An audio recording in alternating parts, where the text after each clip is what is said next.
Bismillahirrahmanirrahim. Assalamualaikum warahmatullahi wabarakatuh. Waalaikumsalam. Alhamdulillahirrabbilalamin. Wa bihi nasta'in wa la umuri dunya waddin. Hamdan syakirin, hamdan na'imin. Hamdan ni'amahu yukafi mazidah. Salatan wa salaman daimaini mutalazimaini ala habibina wa syafi'ina wa maulana Muhammad sallallahu alaihi wasallam. Amma ba'd. Perkenalkan, kami dari kelompok 1, kelompok dari mata kuliah Statistik Terapan, Program Pasca Sarjana UIN Sunan Gunung Jati Bandung. Alhamdulillah, insya Allah kami akan mencoba menjelaskan perbedaan nilai hasil belajar siswa mata pelajaran Bahasa Indonesia dengan menggunakan model pembelajaran kooperatif Jigsaw, Teams, Games, Turnamen, dan konvensional. Kami mencoba untuk penelitian di sekolah SMP IT Al-Hidayah Rancaseel, Limbangan, Garut. Sebelum kami memaparkan lebih lanjut, izinkan kami memperkenalkan anggota kami. Yang pertama yaitu Muhammad Fikri Hasbullah, dan saya sendiri Sri Bintang Abadi. Juga yang ketiga Hairunisa Al-Fadilah. Yang keempat adalah Maisya Nur Ajizah. Untuk selanjutnya, kami setelah melakukan penelitian di sekolah SMP IT Al-Hidayah Rancaseel, tentu kami menemukan bahwa mata pelajaran Bahasa Indonesia itu dalam membentuk literasi siswa itu masih sulit. Banyak siswa yang masih kesulitan karena metode pembelajaran konvensional kurang interaktif untuk mata pelajaran Bahasa Indonesia. Oleh karena itu, kami mencoba dengan model pembelajaran kooperatif seperti Jigsaw dan Teams Games Turnamen menawarkan pendekatan yang lebih efektif karena mendorong pemahaman siswa, juga mendorong kerjasama siswa dan motivasi belajar siswa. Oleh karena itu, penelitian ini penting dilakukan untuk membandingkan efektivitas model Jigsaw, efektivitas model Teams Games Turnamen, juga konvensional dalam meningkatkan hasil belajar mata pelajaran Bahasa Indonesia terhadap siswa kelas 9 di SMP IT Al-Hidayah Rancaseel. Data nilai belajar siswa untuk mata pelajaran Bahasa Indonesia kelas 9A yaitu menggunakan Jigsaw.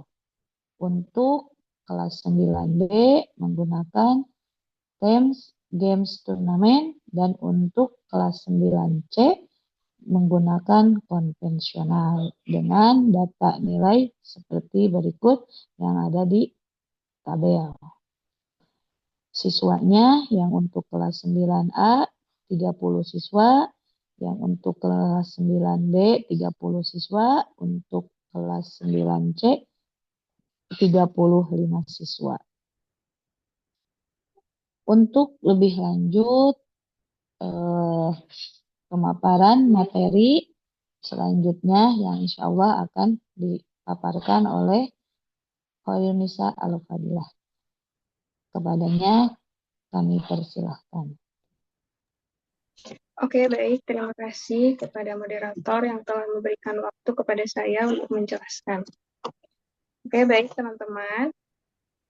Tadi kan sudah disebutkan ya nilai-nilai nilai-nilai belajar dari tadi sudah moderator sebutkan ya. Nah, sesudah kita mendapatkan nilai-nilai hasil belajar siswa dan sebelum masuk ke analisis data, langkah pertama yang kita tentukan yaitu hipotesis. Nah, di sini apabila H0 itu diterima, maka hipotesisnya itu tidak terdapat perbedaan skor kemampuan pemecahan masalah. Dan apabila H1 diterima, maka terdapat perbedaan skor kemampuan pemecahan masalah siswa. Ya. Selanjutnya kita masuk kepada analisis data. Yang pertama yaitu test of normality. Nah, berdasarkan output test of normality dari ketiga model pembelajaran Jigsaw, TGT, dan konvensional, nah bisa dilihat ya di sini di kolom Kolmogorov-Smirnov dan Shapiro-Wilk. Nah, di sini tuh nilai sigma lebih kecil dari 0,05, sehingga data dari nilai bahasa Indonesia dari ketiga model pembelajaran tersebut tidak berdistribusi normal karena lebih kecil dari 0,05 gitu ya. Nah, lalu selanjutnya di sini ada sebaran data. Yang pertama, di sini ada data skor KPM pada kelas dengan model pembelajaran Jigsaw.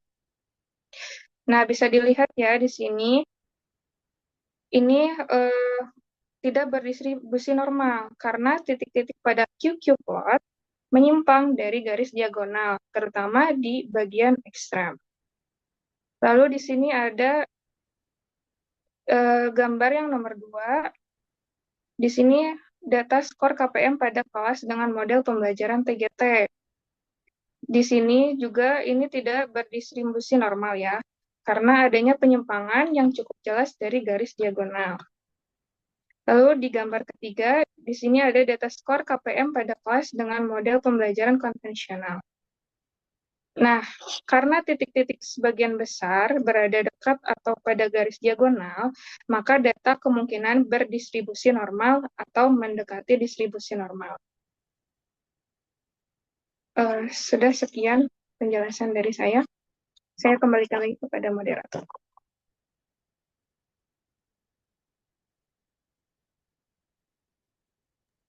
Ya, terima kasih dari Nisa yang telah memaparkan penjelasannya. Untuk selanjutnya yaitu tes homogen yang akan disampaikan oleh Mesia. Kepadanya kami persilahkan. Oke, baik. Terima kasih kepada moderator. Langsung saja, saya di sini akan sedikit menjelaskan tentang tes homogen.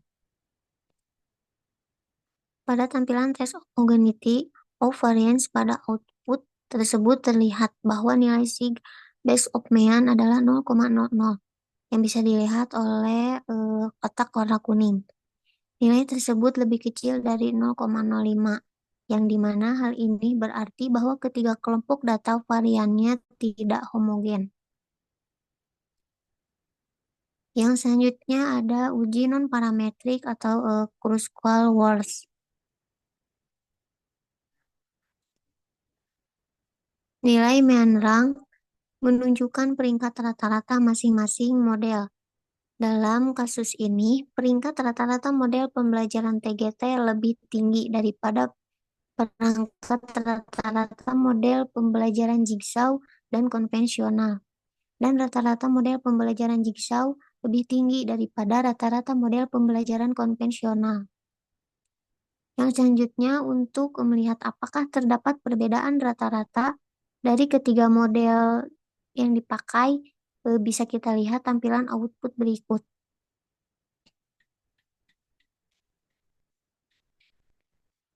Terlihat dalam data nilai sig adalah 0,00, yang dimana nilai ini lebih kecil dari 0,05, sehingga H0 ditolak dan H1 diterima. Jadi dapat disimpulkan bahwa terdapat perbedaan hasil belajar siswa pada mata pelajaran bahasa Indonesia antara model pembelajaran Jigsaw, TGT, dan konvensional. Mungkin untuk materi yang selanjutnya akan disampaikan oleh Kang Fikri. Cukup sekian yang dapat saya sampaikan. Saya kembalikan kepada moderator. Terima kasih untuk Mesia yang telah memaparkan bahasannya. Itu selanjutnya yang akan dipaparkan oleh Fikri, uji non-parametrik Kruskal-Walsh. Kepadanya kami persilahkan. Baik, terima kasih pada moderator atas waktu dan tempatnya. Sini akan saya melanjutkan pemaparan sebelumnya, yang dimana tadi telah disampaikan bahwasanya karena H0 itu ditolak, maka selanjutnya dilakukanlah tes post eh, menggunakan uji Mann-Whitney test, yang dimana menguji perbedaan min antara satu perlakuan model pembelajaran dengan model pembelajaran lainnya. Nah, bisa dilihat di tabel Mann-Whitney test. Dari output tersebut dapat kita lihat nilai min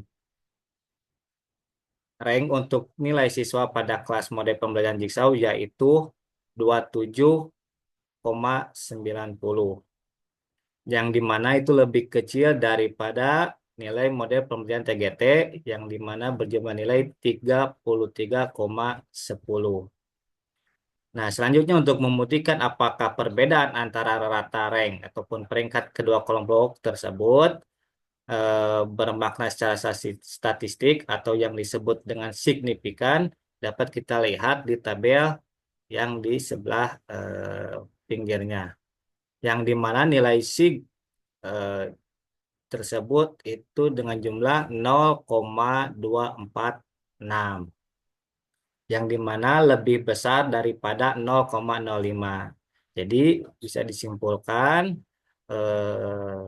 tes tersebut H0 diterima dan H1 ditolak, sehingga tidak terdapat perbedaan nilai belajar siswa pada kelas belajar model pembelajaran Jigsaw dengan model pembelajaran TGT. Selanjutnya, untuk model pembelajaran antara Jigsaw dan konvensional, bisa dilihat dari output rank tersebut, nilai min rank pada model pembelajaran Jigsaw itu berjumlah 44,20, lebih kecil daripada min rank model pembelajaran konvensional yang jumlahnya 23,40. Nah, selanjutnya untuk menilai melihat nilai rata-rata rank ataupun peringkat daripada kedua kelompok tersebut, bisa kita lihat di tabel di sebelah pinggirnya. Untuk nilai sig-nya yaitu 0,000, yang dimana lebih kecil daripada 0,05. Jadi bisa disimpulkan itu H0 ditolak dan H1 diterima. Jadi terdapat perbedaan nilai belajar siswa pada kelas model pembelajaran Jigsaw dengan model pembelajaran konvensional. Nah, selanjutnya eh, model pembelajaran antara TGT dan konvensional. Bisa dilihat pada tabel rank ini, min rank model pembelajaran TGT sebesar 45,13 lebih besar daripada model pembelajaran konvensional yang jumlahnya 22,60. Nah, selanjutnya untuk melihat nilai peringkat atau rata rank di antara kedua kelompok model pembelajaran ini, bisa kita lihat di tabel pinggirnya, dinilai signifikannya yaitu 0,000, yang dimana lebih kecil daripada 0,05. Jadi disimpulkan itu dengan demikian H0 ditolak dan H1 diterima. Jadi bisa disimpulkan terdapat perbedaan nilai belajar siswa pada kelas belajar model pembelajaran TGT dengan model pembelajaran konvensional. Nah, ini untuk kesimpulan daripada uji Mann-Whitney, yang dimana antara model pembelajaran Jigsaw dengan TGT itu nilai signifikannya 0,246, dengan keputusan H0 diterima dan kesimpulannya itu tidak terdapat perbedaan. Selanjutnya, model pembelajaran Jigsaw dengan konvensional jumlah nilai signifikannya yaitu 0,000 dengan keputusan H0 ditolak dan untuk kesimpulannya yaitu terdapat perbedaan. Selanjutnya, untuk model pembelajaran TGT dengan model pembelajaran konvensional, terdapat nilai 0,00 dengan keputusan H0 ditolak dan kesimpulannya yaitu terdapat perbedaan. Nah, mungkin itu materi yang bisa saya sampaikan. Untuk selanjutnya saya kembalikan lagi kepada moderator.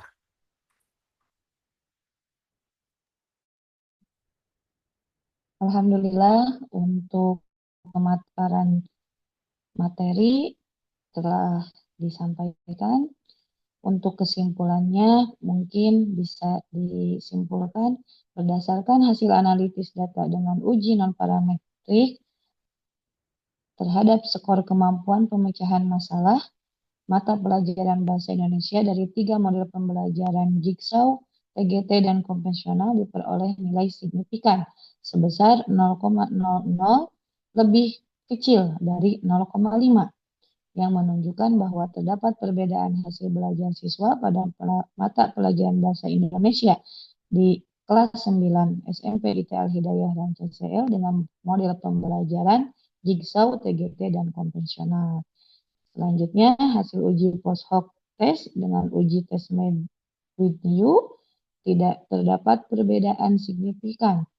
Model pembelajaran Jigsaw dengan TGT dengan nilai 0,246 lebih besar dari 0,05. Yang selanjutnya terdapat perbedaan model pembelajaran Jigsaw dengan konvensional dengan nilai 0,00 lebih kecil dari 0,05. Yang selanjutnya terdapat perbedaan signifikan model pembelajaran TGT dengan konvensional dengan nilai 0,00 lebih kecil dari 0,05. Mungkin pemaparan dari kelompok kami untuk mata kuliah statistik terapan cukup sekian. Mudah-mudahan ada manfaatnya.